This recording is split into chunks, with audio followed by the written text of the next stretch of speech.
Alors maintenant, vous avez vu que tout le monde avait bien réfléchi sur son prévisionnel, sur son étude de marché, la saisonnalité. Maintenant, vous allez voir soit un avocat ou un expert comptable pour choisir le statut lié à la création de votre entreprise. Donc on va faire assez vite parce que je pense qu'on a pris un peu de retard. Donc le but, c'est de ne pas sortir avocat ou fiscaliste à la suite de cette présentation, mais c'est au moins que vous puissiez avoir des idées sur les différents statuts. Donc en petit sommaire, on a le choix du statut. L'analyse du projet, je pense, c'est cette partie. On va pouvoir aller un peu plus vite parce que les précédentes interventions étaient très intéressantes. Alors, on avait demandé de faire un petit focus sur l'auto-entrepreneur parce qu'apparemment, il y a peut-être des auto-entrepreneurs ici. Potentiellement. Alors, on verra s'il y a vraiment un avantage ou pas de ce statut par rapport à ce qu'on a vu tout à l'heure. La présentation d'un petit statut qui existe depuis un mois, je pense, un mois et demi. Rentrée 2014. Voilà, étudiant, entrepreneur et une petite conclusion.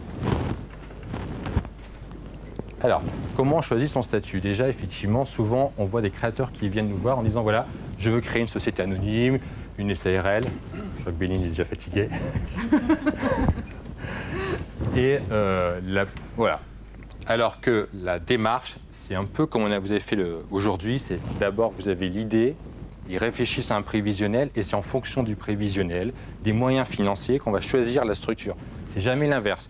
Je vous rassure, dans 98% des cas, les créateurs viennent avec une idée de statut, d'entreprise avant d'avoir fait un prévisionnel. C'est pas comme ça, c'est d'abord on fait un prévisionnel, une étude de marché. Et je tiens aussi à préciser, effectivement, c'est la remarque que quelqu'un fait de très judicieuse tout à l'heure, par exemple, par rapport au golf de Mormel. Quand on fait un prévisionnel, ce qui est important également, et c'est la difficulté, c'est de connaître le chiffre d'affaires. Mais au-delà de connaître aussi son chiffre d'affaires, c'est de connaître la saisonnalité. Parce que derrière, vous avez des problématiques aussi de financement, on verra, de besoin en fonds de roulement ou de votre trésorerie. C'est pour ça qu'il faut connaître son chiffre d'affaires prévisionnel, mais pas se dire, voilà, sur une année, je vais faire tel chiffre d'affaires. Il faut aussi connaître la saisonnalité, c'est dire, est-ce que vous avez une activité haute en mars, une activité basse en juillet, août. Ça, c'est très important. Alors, un statut, ce n'est jamais figé. Vous pouvez commencer avec en SARL aujourd'hui. Dans 10 ans, vous serez peut-être en société anonyme. Vous pouvez créer aujourd'hui en société anonyme et dans 20 ans revenir en SARL. Un statut n'est jamais figé, toujours évolutif. Alors, quand on choisit un statut, bien évidemment, il y a aussi l'aspect partenaire, comme il a été dit tout à l'heure, par rapport à vos clients, par rapport à vos banquiers, par rapport aux fournisseurs. En fonction de l'activité que vous allez créer, quelquefois être en entrepreneur individuel, ça fait peut-être, entre guillemets, pas toujours sérieux. Dans ce cas-là, vous devrez peut-être partir sur une autre forme de société pour que pour que votre société soit mieux vue et visible vis-à-vis de vos partenaires. Alors, vous avez différentes sociétés. Alors, entreprise individuelle n'est pas une société, mais c'est un type de statut. Donc, entrepreneur individuel, EIRL, c'est un nouveau statut qui existe depuis 3 ans. Entrepreneur individuel à responsabilité limitée. Vous avez la SARL et l'EURL, c'est la même chose, sauf qu'en SARL, vous êtes au moins 2 associés. En EURL, vous êtes seul. Pardon? Oui, c'est ce que je disais. EURL, c'est une SARL, tout seul. Il n'y a pas de souci. SA, SAS, donc SASU, pareil, c'est une SAS, mais il est tout seul. SNC et SCI en général pour loger l'investissement immobilier. Alors, deux grandes dichotomies. Quand on est un entrepreneur individuel, effectivement, et c'est la remarque que vous posiez tout à l'heure en disant « je veux créer mon entreprise, mais j'ai passé énormément de temps à essayer de trouver un statut qui ne mettait pas en cause mon patrimoine personnel ». Effectivement, quand vous êtes indépendant, vous avez une responsabilité illimitée. C'est-à-dire qu'effectivement, si vous venez déposer le bilan, on peut venir chercher vos biens personnels vis-à-vis de la banque si vous ne remboursez pas le prêt. En sachant que, je vais quand même modérer mes propos, ça, ce n'est pas nécessairement la réalité, puisque depuis 2008, je crois, il existe, vous pouvez aller devant un notaire et signer ce qu'on appelle un acte d'insaisissabilité. C'est-à-dire que, même si vous êtes en entreprise individuelle, vous signez cet acte devant un notaire, vous créez votre entreprise. S'il arrive quelque chose, alors bien évidemment, on va venir vous chercher votre voiture, votre vélo, votre scooter, tout ce que vous voulez. Mais en tout cas, la maison, elle sera toujours protégée. Et effectivement, avant cette loi, il y avait des chefs d'entreprise qui effectivement avaient pu déposer le bilan. Et s'il y avait des dettes, ils perdaient tout. Là, aujourd'hui, c'est impossible. En France, de déposer le bilan et de perdre tout. La seule chose, effectivement, c'est si vous avez fait des erreurs, des fautes de gestion, où là, effectivement, vous pouvez vous en prendre qu'à vous-même. Alors qu'en société, effectivement, limité aux apports, c'est-à-dire que lorsque vous créez, vous allez apporter une somme au capital de l'entreprise, et c'est ce capital qui va protéger vos partenaires. Et dans ce cas-là, effectivement, vous ne risquez pas de perdre votre maison ou vos biens personnels. Sauf, effectivement, si vous êtes porté caution. Dans tous les cas, quand on se porte caution, vous savez tous ce qu'est être caution, même avec la société, si vous êtes porté caution à titre personnel, si vous arrêtez votre entreprise ou vous déposez votre bilan, s'il reste 10-15 000 euros et que vous êtes porté caution à hauteur de 50%, par exemple, la banque est en droit de venir vous chercher à hauteur de 50%. Là, on va passer puisqu'on l'a dit. Alors effectivement, ensuite, ce qui va dépendre aussi, c'est le montant de votre capital. Alors effectivement, aujourd'hui, on peut créer plusieurs structures avec un capital minimum de 1 euro, hormis pour la société anonyme. Mais ça, en fait, ce serait utopique et un peu idiot de créer une entreprise avec 1 euro. C'est très bien quand vous avez une activité, on pourrait créer une entreprise avec 1 euro, quand on a une activité, on va dire, purement intellectuelle. Si vous avez, et encore, il faut quand même acheter un ordinateur et tout ça, mais... Ah, j'allais y venir ça, mais initialement, au départ, 1 euro, créer une entreprise avec 1 euro, c'est impossible, parce que déjà, vous allez voir un banquier avec un capital de 1 euro, si vous lui demandez 15 000 euros, il va vous recevoir 2 minutes, et puis il va vous montrer où est la porte, parce que là, ça ne va pas faire. Parce qu'on n'en a pas parlé, mais effectivement, alors c'est très bien, toutes les associations, il faut absolument passer par les associations, ce qui permet effectivement d'avoir un apport supplémentaire. Mais un banquier, il va juger effectivement sur votre solvabilité, entre guillemets, par rapport à ce que vous êtes capable d'apporter. Mais lui, il ne va jamais financer à 100%. Si vous allez voir un banquier pour demander 100 000 euros et que vous lui dites j'ai un capital de 1 euro, il va vous dire mais attendez, vous croyez en votre projet? Vous allez dire oui. Alors, vous croyez en votre projet et vous mettez qu'1 euro? Il faut savoir qu'aujourd'hui, les banques demandent à peu près entre 25 et 30% d'apport pour suivre. C'est-à-dire que si vous avez besoin de 100 000 euros d'investissement, vous devez au moins mettre 30 000 euros sur la table pour que le banquier puisse vous suivre. Alors, le nombre d'associés, effectivement, ça dépend. En URL, vous êtes seul, en SNC, au moins 2, SARL, URL entre 1 et 100, et la SA, 7 et plus. Et votre responsabilité, comme on l'a vu tout à l'heure, peut être définie ou indéfinie. On en passera, effectivement, c'est un choix aussi quand on est en association, c'est-à-dire avec d'autres associés.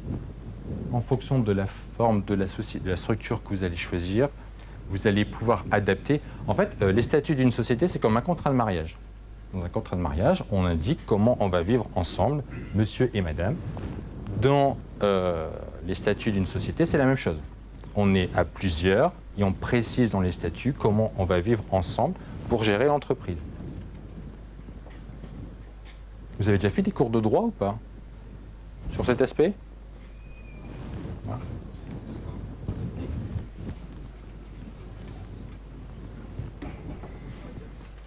Ensuite, le statut de la société que vous allez choisir, vous serez soit imposé à l'impôt sur le revenu, c'est-à-dire qu'au pire, si votre entreprise marche très bien, vous pouvez être taxé à 45%. Ça, je vous le souhaite tous, d'être un jour taxé à 45%.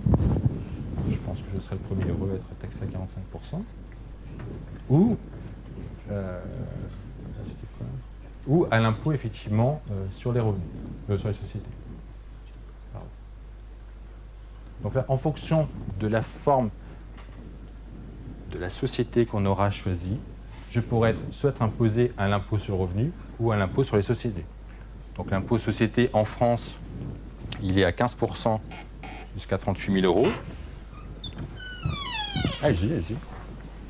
Au-delà de 33%, et vous savez qu'au niveau de votre impôt sur revenu, vous êtes de 0 à 45%. Alors ce qui est important, et c'est ce que je disais tout à l'heure au préliminaire, c'est toujours faire votre business plan avant de choisir votre statut. Analysez votre marché. Et c'est ce que tout le monde a bien récapitulé ici, c'est connaître ses clients. C'est la première chose, la première clé de réussite, je vais dire, c'est de connaître ses clients. bien évidemment vos fournisseurs, vos concurrents, et est-ce que sur votre marché, par rapport aux produits que vous allez commercialiser, est-ce qu'il existe un produit de substitution? Et auquel cas, s'il existe un produit de substitution, il est nécessaire de prendre en compte cette information pour savoir si votre produit, comment ce produit va se positionner sur votre marché. Et est-ce qu'à un moment donné, il ne va pas venir phagocyter votre produit? Voilà, on va passer, comme on est pris par le temps. Donc au niveau de la concurrence, identifier les principaux concurrents, l'analyse des parts de marché, les atouts et les faiblesses tant de votre savoir-faire, de votre structure et également de votre marché. Et bien connaître la politique de prix, parce que ce qui est quand même important aussi, c'est de connaître votre panier moyen en fonction de ce que vous allez commercialiser. Bon, la zone de chalandise, le nombre de clients sur la zone, le comportement des clients, pouvoir d'achat, tout ça, c'est ce qui doit vous permettre effectivement de réfléchir à votre chiffre d'affaires.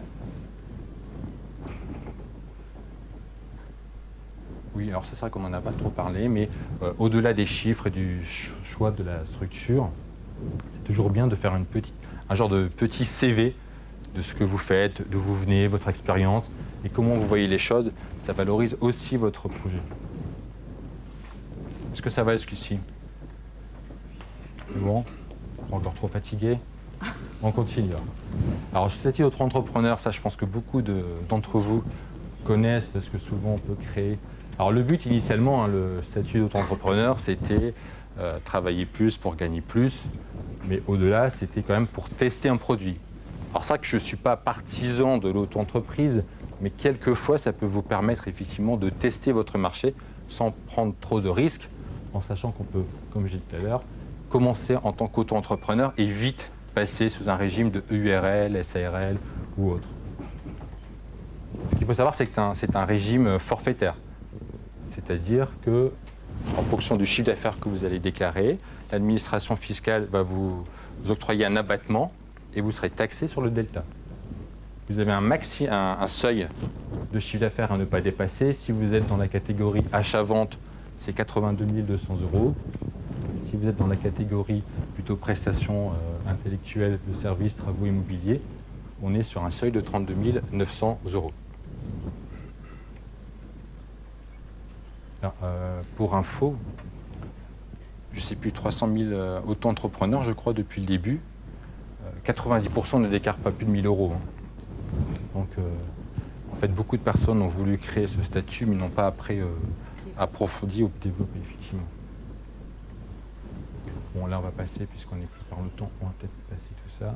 Ça, en fait, ce qui se passe, c'est que l'auto-entrepreneur, en fonction des seuils, 82 200 et 32 900, c'est bien ça. En principe, oui, 32 900. Si vous voulez dépasser une année, en restant sous un certain seuil de 90 300 et 34 900, vous pouvez encore bénéficier de ce régime. Si vous dépassez ces seuils pendant 2 années, automatiquement, là, vous êtes imposé sur un régime réel. C'est-à-dire que vous devenez un entrepreneur individuel. Et c'est là où vous devez vous poser la question de peut-être passer en société en SRL, en URL ou autre. Voilà, ça, ce sont les abattements qui sont appliqués en fonction de votre secteur d'activité. Alors, lorsque vous êtes dans les ventes, vous avez un abattement de 71%. Et en prestation, vous avez 50%, sauf lorsqu'on est en bénéfices non commerciaux, où l'abattement est de 34%. Alors là, pour choisir ce régime-là, il faut vraiment aussi, même si ça peut paraître très simple, c'est vrai qu'en 10 minutes, vous créez votre statut sur autoentrepreneur.fr, il faut quand même faire au moins un petit business plan, parce que quelquefois, vous pouvez vous rendre compte que les 2-3 premières années, d'ailleurs quand on fait un business plan avec des pertes sur 4 ans, si vous faites un projet plus faible qu'un golf de Mormal, mais en général, la première année, on fait quand même des déficits. On ne fait pas toujours des bénéfices la première année, même si le business plan fait apparaître un bénéfice, ça arrive qu'on ne fasse pas de bénéfices la première année. Dans ce cas, ce régime-là ne sert à rien. Alors, statut, vous aviez une vidéo, je crois. Vous êtes étudiant ou jeune diplômé ? Et vous avez un projet de création d'entreprise ? mais vous rencontrez plusieurs problèmes. Aucun statut juridique, isolement, un manque d'accompagnement ou encore un manque de financement. Rassurez-vous, il existe une solution. Cette solution, c'est le nouveau statut étudiant-entrepreneur. Ce statut a été mis en place pour encourager l'entrepreneuriat, renforcer votre légitimité, faciliter le passage à l'acte et maximiser vos chances de succès. Grâce à ce statut, vous pouvez bénéficier d'un espace de coworking, de mise en réseau avec des partenaires, d'un accompagnement personnalisé et de la validation des compétences par un diplôme. Imaginez.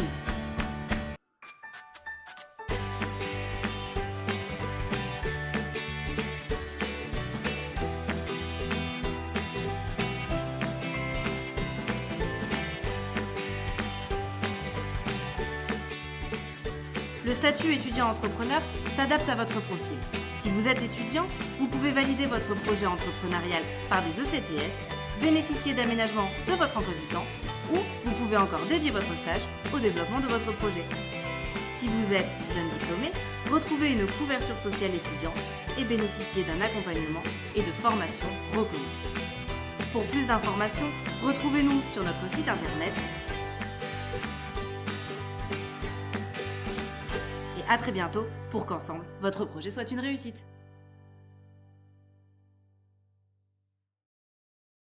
En conclusion, étude de marché, business plan, et seulement après, on choisit son statut.